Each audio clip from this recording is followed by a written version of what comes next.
வயலும் செழிக்க வாழ்வு தந்தானே, வயலும் வாழ்வு தந்தானே. அட பொன்னா விளையோ பூமிக்கு நல்ல விவரம் தந்தானே, உழவனின் உறவா வந்தானே.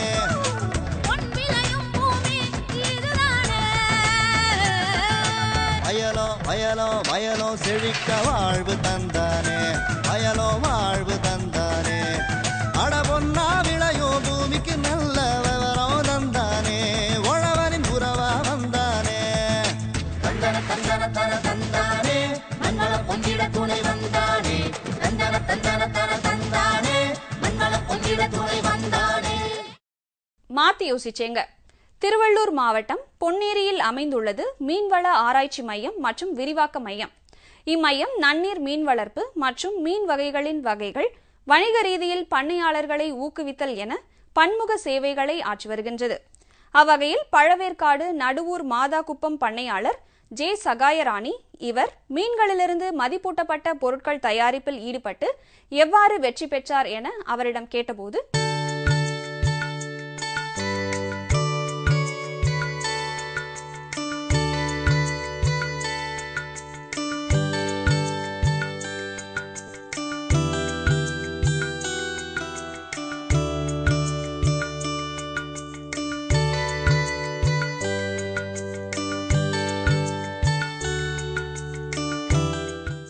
எங்கள் வீட்டுக்கார் வந்து மீன் பிடிக்கிற தொழிலுக்கு தான் போயிட்டு இருக்காங்க. நானும் வீட்டில் சும்மா இருக்கக்கூடாதுன்னு சொல்லிட்டு இந்த எறா ஊறுக்கா, மீன் ஊறுக்கா, கருவாடு ஊறுக்கான்ற மாதிரி சின்ன ஒரு தொழில் வந்து வீட்டிலே பண்ணிகிட்ருக்கோம். பொன்னேரி ஆஃபீஸ்லேருந்து வந்து எங்களுக்கு வந்து இந்த ட்ரைனிங் சொல்லி தந்தாங்க. ஒரு 30 பேர் வந்து அதில் ட்ரைனிங் எடுத்துக்கிட்டோம். நாங்கள் எடுத்துக்கிட்டு இப்போ இந்த ஒரு வருஷம் காலமாக வந்து நாங்கள் வீட்டில் தான் பண்ணிகிட்ருக்கோம். வெளியில் வந்து இப்போ இடம் பார்த்துட்ருக்கோம். போதுமான இடம் எங்களுக்கு அமைஞ்சுதுன்னா இன்னும் இது மேலே வளர்ச்சி அடையிறதுக்கு எங்களுக்கு ஒரு நல்ல வாய்ப்பாக இருக்கும்னு நாங்கள் நம்புகிறோம். இப்போ வீட்டில் பண்ணிட்டு இருக்கிறதுனால ஒவ்வொரு பொருளுக்கும் வந்து பார்த்திங்கன்னா லாபகரமாக இருக்கும் உங்களுக்கு. இது வந்து மசாலா கரு நாங்கள் தயாரிக்கிறோம். அதை கருவாடு நல்லா சுத்தமாக காய வச்சு அதையே வந்து மசாலாலாம் போட்டு நீங்கள் எடுத்து அப்படியே வறுக்கிற மாதிரி உங்களுக்கு நாங்கள் வந்து ரெடி பண்ணி கொடுக்குறோம். அதுக்கப்புறம் பார்த்திங்கன்னா வந்து இது மீன் தொக்கு, அது பிள்ளைங்களுக்கும் வந்து ஹெல்த்துக்கு வந்து ஒரு நல்ல ஒரு உணவு. இது நம்ம பிள்ளைங்களுக்கு வந்து கொடுக்கலாம். இப்போ இதை பண்ணுறது ஒரு 50 பாக்கெட் பண்ணால் எனக்கு வந்து ஒரு 1000 ரூபாய் லாபம் கிடைக்கும். இது கட்லைட் வந்து ஒரு கட்லைட் பார்த்திங்கன்னா ஒன்று 10 ரூபாயிலேருந்து 15 ரூபாய்க்குள்ளே ஒரு கட்லைட்டு. அது வந்து நாங்கள் வந்து 1000 கேட்பாங்க, 2000 கேட்பாங்க. கல்யாணத்துக்கு எங்களுக்கு ஆர்ட்ரு மாதிரி கொடுப்பாங்க. அதுக்கப்புறம் பார்த்திங்கன்னா இது வந்து கருவாடு தொக்குன்னு சொல்லுவோம். இது எறா தொக்கு. இது நம்ம வந்து எறா தொக்குன்னும் போது இது ஒரு 100 ரூபாய், 200 கிராம் 100 ரூபாய் ரேட்டுக்கு கொடுக்கலாம். இது ஒரு 50 பாக்கெட் செய்யும் போது இதுலேயும் வந்து நம்மளுக்கு ஒரு 1000, 1500 லாபம் கிடைக்கும். இப்போ நான் வந்து 30 பேரில் தலைவராக இருக்கேன். அதில் வந்து 6 பேரை நாங்கள் வந்து பேட்சாக குரூப்பாக பிரித்து ஒரு 5 குழுவாக அமைச்சு நாங்கள் செஞ்சிட்ருக்கோம். 5 குழுவாக பண்ணிகிட்ருக்கோம். இப்போ எங்களுதில் நான் பண்ணும் போது எனக்கு 6 பேர் இருக்காங்க. அந்த 6 பேருக்கு வந்து நாங்கள் ஒரு 5000 ரூபாய், ஆளுக்கு 500 ரூபாய் போடுவோம். இல்லை ஆளுக்கு 1000 ரூபாய் போட்டு இதை பண்ணுவோம். நாங்கள் பண்ணிவிட்டு ஒரு 10,000 ரூபாய்க்குள்ளே எங்களுக்கு வந்து கிடைச்சதுன்னா 5000 ரூபாய் நாங்கள் போட்ட முதல்ல எடுத்துகிட்டு 5000 ரூபாய் ஆளுக்கு 900, 800, 500க்குள்ளே அப்படி பிரித்து தான் இப்போ இந்த ஒரு வருஷம் காலமாக நாங்கள் போயிட்டுருக்கு எங்களுடைய தொழில்.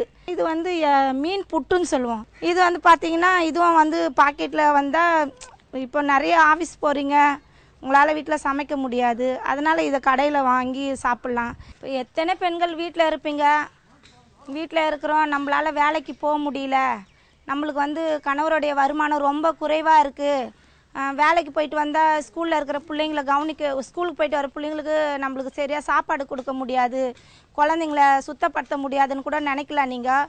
அப்போ வந்து நீங்கள் மார்க்கெட்டுக்கு போயிட்டு ஒரு 1 கிலோ எறா வாங்கிட்டு ஒரு 1/4 கிலோ இஞ்சி, 1/4 கிலோ பூண்டு, இந்த மாதிரி அதுக்குள்ளே போடுற ஐட்டத்தெல்லாம் நீங்கள் வந்து சேர்த்து ஒரு 5 பாட்டில் தயாரிச்சிங்கன்னா கூட ஒரு 500 ரூபாய் செலவு பண்ணிங்கன்னா கூட ஒரு 10 பாட்டில் தயாரிக்க முடியும். அந்த 10 பாட்டிலோடைய விலை வந்து 800 ரூபாய் ஆகுது.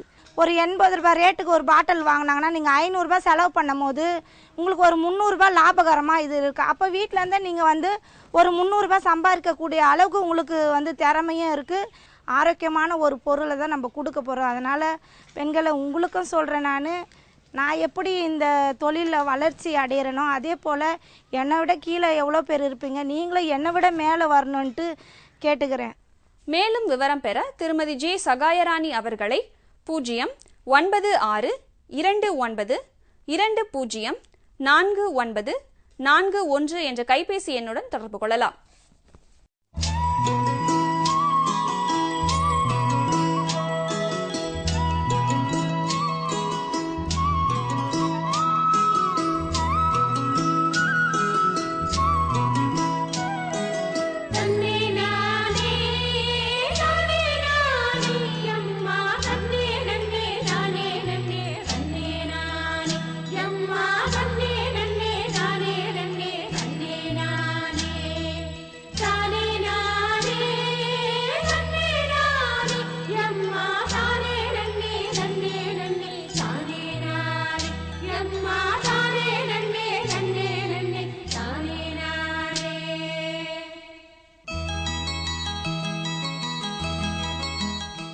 இன்றைய வேளாண் தொழில்நுட்ப பகுதியில் தமிழ்நாடு வேளாண் பல்கலைக்கழகத்தின் தோவாளை மலரியல் ஆராய்ச்சி நிலைய பணிகள் மற்றும் செயல்பாடுகள்.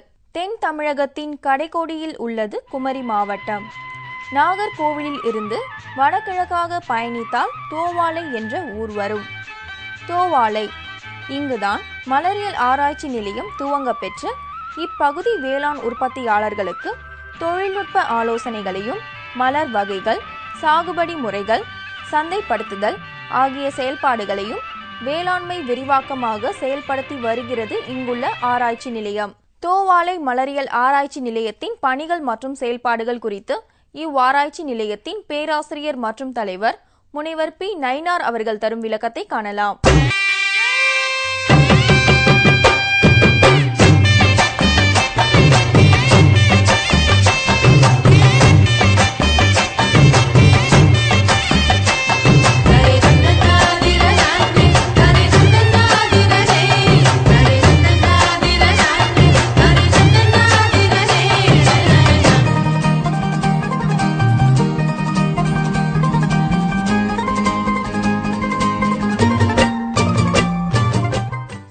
மலரியல் ஆராய்ச்சி நிலையம் தோவாளையில் கடந்த 2008ஆம் வருஷம் தமிழ்நாடு வேளாண்மை பல்கலைக்கழகத்துக்கு கீழாக ஆரம்பிக்கப்பட்ட ஒரு ஆராய்ச்சி நிலையம்.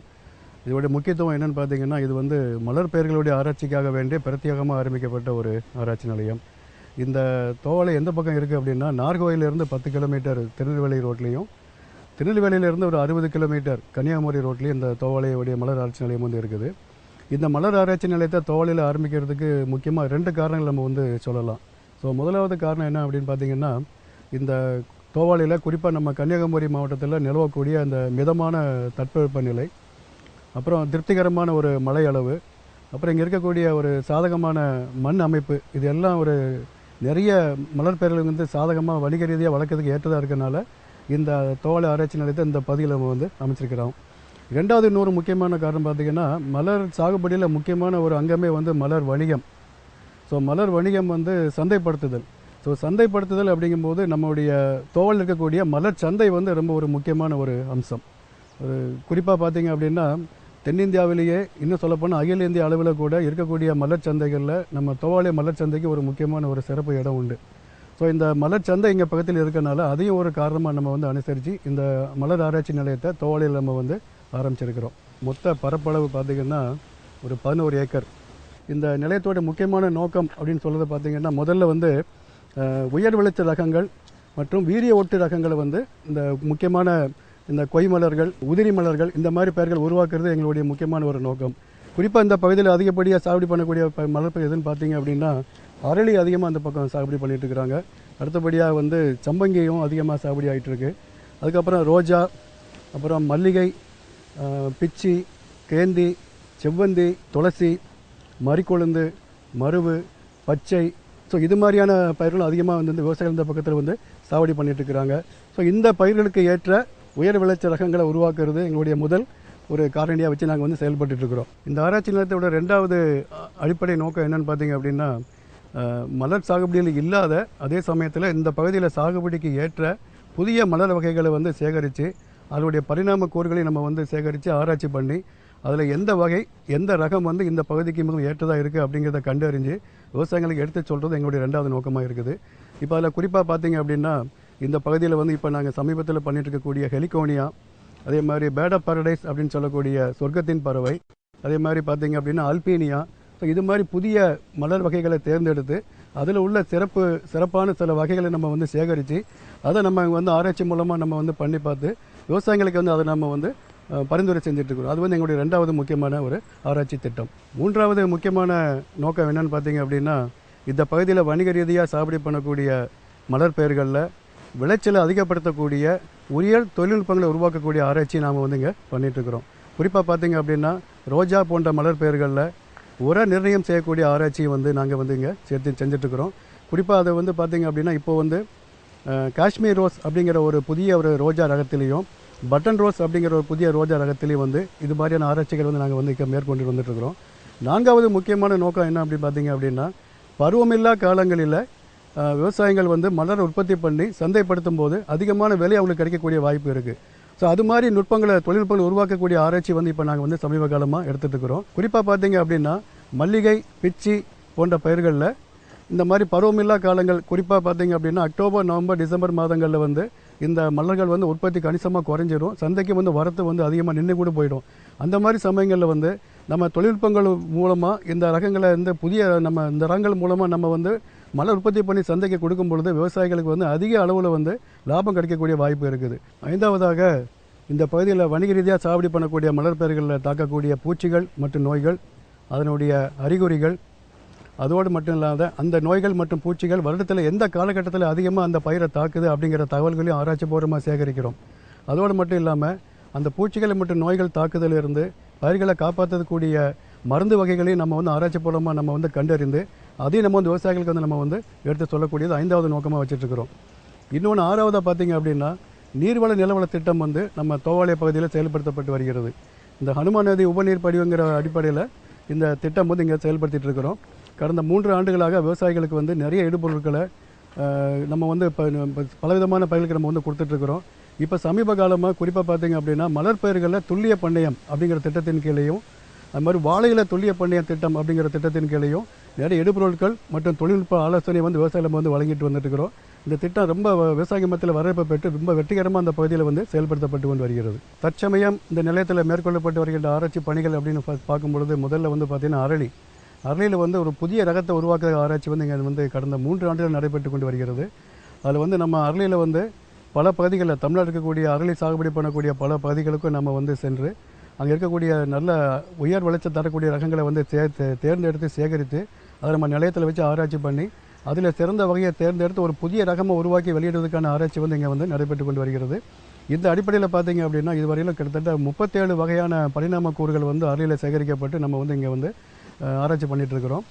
அடுத்த 2வது ஆராய்ச்சி பணி அப்படின்னு பார்க்கும்பொழுது நான் முதலே குறிப்பிட்ட மாதிரி காஷ்மீர் ரோஸ் அப்படி அது ஒன்று, அடுத்தபடியாக பட்டன் ரோஸ் அப்படிங்கிற 2 ரோஜா ரகங்கள்லேயும் வந்து உர நிர்ணயத்தை பண்ணக்கூடிய ஒரு ஆராய்ச்சியை வந்து விவசாயிகளுடைய தோட்டத்திலே நம்ம வந்து அந்த பணியை வந்து நம்ம மேற்கொண்டு வந்துட்டுருக்கிறோம். பொதுவாக வந்து மலர்களை பொறுத்த அளவில் ஆண்டு முழுதும் நமக்கு வந்து மலர் வந்து நம்ம தேவை இருக்குது, மலர் உற்பத்தி ஆண்டு முழுதும் இருக்குது. ஆனால் நம்ம வந்து சந்தையில் வரக்கூடிய வரத்துகளை பார்க்கும் பொழுதோ உற்பத்தி பண்ணக்கூடிய நிலைமையை பார்க்கும் பொழுது பார்த்திங்கன்னா கோடை காலத்தில் பொதுவாக எல்லா மலர்களும் பொதுவான கருத்து வந்து கோடை காலங்களில் உற்பத்தி வந்து அதிகமாக இருக்குது, உற்பத்தி வந்து விலையும் வந்து ஆனால் சமயத்தில் கம்மியாக இருக்குது. குறிப்பாக பார்க்கும் பொழுது மழைக்காலங்கள் மற்றும் குளிர்ந்த வெப்ப நிலக்கூடிய பருவமான அக்டோபர், நவம்பர், டிசம்பர், ஜனவரி மாதங்களில் வந்து உற்பத்தி வந்து நிச்சயமாக குறையும். மழையினுடைய தாக்கத்தினாலே உற்பத்தி வந்து பாதிக்கப்படுது. அதனால் சந்தைகளில் பூக்களுடைய வரத்து வந்து குறையுது. இதன் அடிப்படையில் தான் வந்து சந்தையில் விலையை வந்து அந்த பூக்களுக்கு வந்து அதிகரித்து காணப்படுது.